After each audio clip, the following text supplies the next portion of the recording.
Hello everyone, I'm Siddhi Barnwal and I'm here to present my finance project which aims to propose a merger between two business giants which is Jindal Steel Limited and Maruti Suzuki Company. Jindal Steel Limited is an industrial powerhouse and one of India's premier integrated steel producers, renowned for powering large scale infrastructure and nation building. And Maruti Suzuki is India's premier automobile manufacturer and a market leader in the passenger vehicle segment, renowned for delivering quality and value. On the other hand, it is often credited with putting India on wheels. Maruti Suzuki has transformed the nation's driving needs into a lifelong love for driving. Moving on to the next, the vision and mission of my project primarily focuses on both companies' merger through vertical integration, benefiting from each other's efficiency and strength, and thus positioning them at a higher position in the market. Before we dive into our rationale of why this merger is strategically correct, let's have an overview of liquidity, profitability, and operational efficiency of both of the companies and how they can help each other to tackle each other's drawbacks.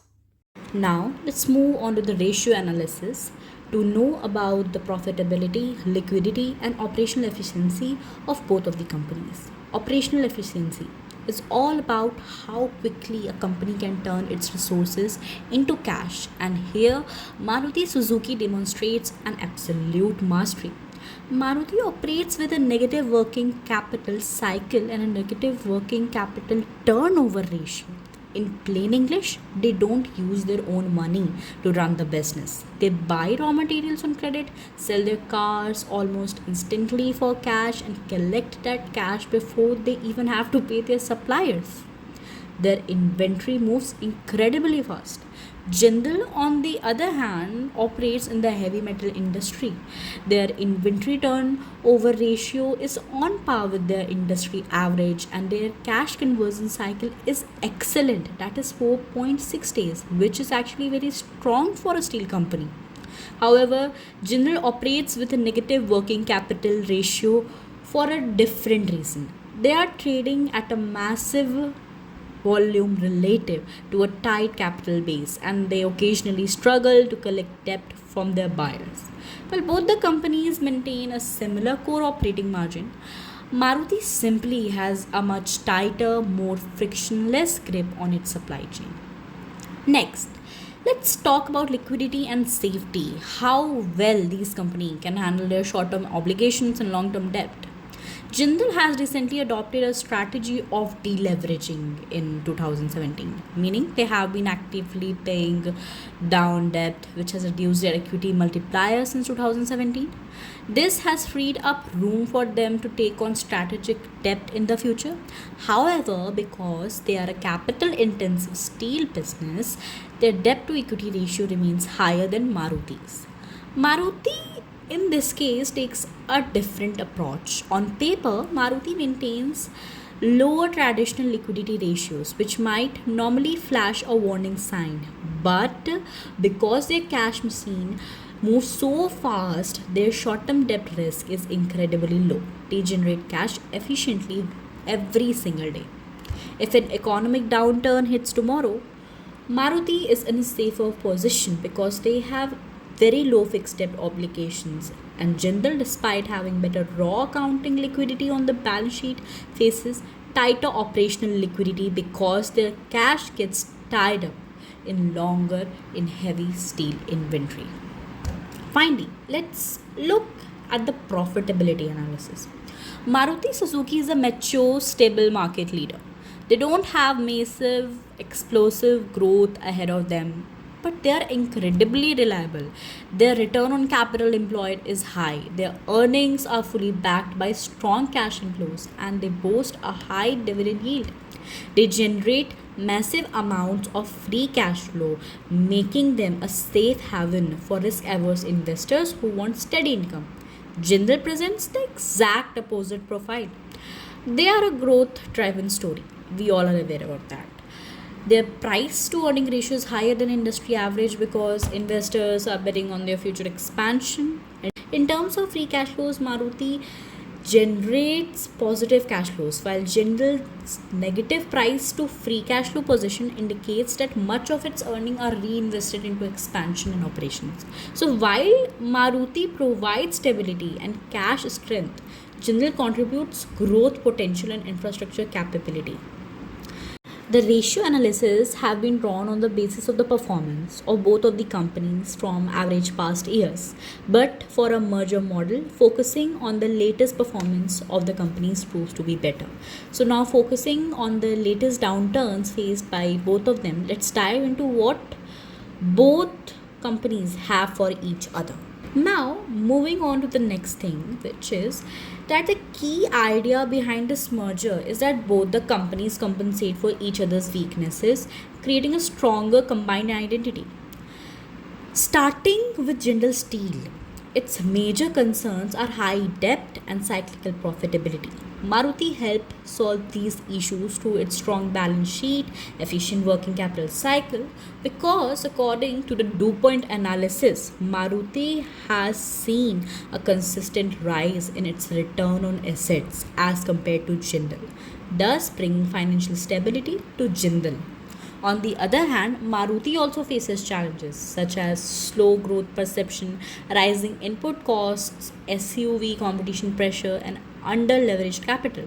Jindal offsets these weaknesses by providing captive steel supply, infrastructure strength, expansion capability, and growth driven earnings. This improves cost efficiency, supports higher margin, and accelerates Maruti's future growth potential. This merger do not only help Maruti gain direct control over its cost but also saves it from capital expenditure by utilizing the built up infrastructure of Jindal, because of which this merger results in a more diversified, cost efficient, and financially stronger business with better long term sustainability and shareholder value. Next comes the strategic evaluation, which consists of Porter's five forces analysis and SWOT analysis. Porter's five forces analysis. First, competitive rivalry. Competitive rivalry remains high due to intense players like Tata Motors and Mahindra and Mahindra. Maruti also faced a decline in its sales volume of SUV in the latest quarter due to such intense competition. However, the merger provides solution to it as cost advantage via steel, because of which it will have better pricing, thus improved competitiveness. Merger through backward integration will help Maruti gain direct control over its cost structure. Second, the threat of new entrants is much reduced by the huge capital requirement of such merger and the brand loyalty that General Steel and Maruti has in the market. How it helps? The integrated model increases the entry barrier, thus reducing the threat. However, I would like to connote here one thing, that Maruti previously procured the steel from Tata Steel from Haryana and Gurugram, and now it will from Hisar, which will maintain the cost advantage of transportation despite the supplier change. Next, bargaining power of suppliers. Maruti was dependent on steel suppliers previously, but through backward integration, this dependence is now significantly reduced. Bargaining power of buyers. Now, there are various alternatives in the market, and buyers are price sensitive. However, how the merger tackles it is a different way. It gives a better price due to the cost control, which reduces the competition moderately. Next is the threat of substitute. This threat cannot be fully eradicated, but it can be managed efficiently. Since Maruti has put forward its vision to diversify in EV, the need for asset based expansion arises, which will happen due to merger. And how the merger tackles it is that Maruti, with strong financial structure, and Jindal with strong operational productivity combined together, moderates the risk. Further, the SWOT analysis explains the strategic outlook. The merger creates strong synergies through brand strength, cost efficiency, and financial stability. However, challenges such as integration complexity and Jindal high debt need careful management. Opportunities lie in expanding into SUVs, EVs, supported by improved cost structure. At the same time, threats like intense competition, cyclical steel demand, and regulatory changes persist. Apart from this, it is also to be noted that Jindal is an upstream producer. That is, it owns the mines and makes the raw materials, while their competitors are downstream assemblers who depend on a vast web of global suppliers for thousands of complex parts, which helps the merger gain an advantage or edge over its competitors. And lastly, as we all know that any business faces a risk, this merger also faces its own risk, which is classified across three different risk areas, which are market risk, credit risk, and operational risk. पहला है market risk mitigation. Market risk within this merger primarily stems from commodity price volatility and shifting market demand. The established mitigation strategies involve around three steps. First, the vertical integration, utilizing the internal sourcing to decrease dependency. Second is the hedging, which means implementing the financial hedging mechanisms such as forward contracts. Third is the market diversification by expanding into electric vehicles and export markets. Second is the credit and financial risk.